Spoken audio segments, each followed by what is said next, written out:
VS. അച്യുതാനന്ദന്റെ നിര്യാണത്തിൽ Indian social club മലയാള വിഭാഗം അനുസ്മരണ യോഗം സംഘടിപ്പിച്ചു.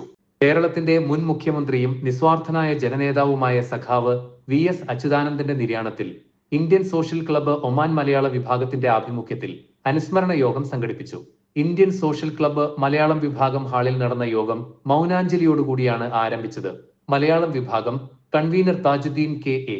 സഖാവിന്റെ ദീർഘകാല ജനസേവനത്തെയും എളിമയുടെ പ്രതീകമായി നിലനിന്നിട്ടുള്ള ജീവിതത്തെയും സ്മരിച്ചുകൊണ്ട് സംസാരിച്ചു. സെക്രട്ടറിമാരായ ടീന ബാബു, സതീഷ് കുമാർ, കൃഷ്ണേന്ദു എസ്, വിനോജ് വിൽസൺ, മുൻ കൺവീനർമാരായ എബ്രാഹിം മാത്യു, ജി മധു എന്നിവർ അദ്ദേഹത്തിന്റെ രാഷ്ട്രീയ ജീവിതത്തെയും ദീർഘകാല സേവനത്തെയും പ്രതിബദ്ധതയെയും കുറിച്ച് അനുസ്മരണത്തിലൂടെ പങ്കുവച്ചു.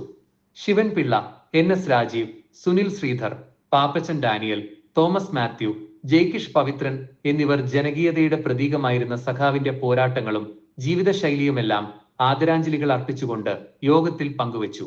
സെസിൽ ഡെൻസിൽ വൈസ്, രതീഷ് എസ്, മിനി സുനിൽ, സുജ പാപ്പച്ചൻ, രാജലക്ഷ്മി മധു, ബിനിത ജയ്കിഷ് എന്നിവരും യോഗത്തിൽ പങ്കെടുത്തു. ഒരു നേതാവിനുപരി പൊതുജനങ്ങളുടെ കൂട്ടാളിയായ സഖാവിന്റെ ജീവിതവും മൂല്യങ്ങളും നേതൃപാഠവും പുതിയ തലമുറയ്ക്ക് പ്രേരണയായി തുടരട്ടെ എന്ന് ആശംസിച്ചുകൊണ്ട് കോ കൺവീനർ രമ്യ ഡെൻസിൽ അനുസ്മരണ യോഗത്തിൽ പങ്കെടുത്ത എല്ലാ അംഗങ്ങളോടും നന്ദി രേഖപ്പെടുത്തി യോഗം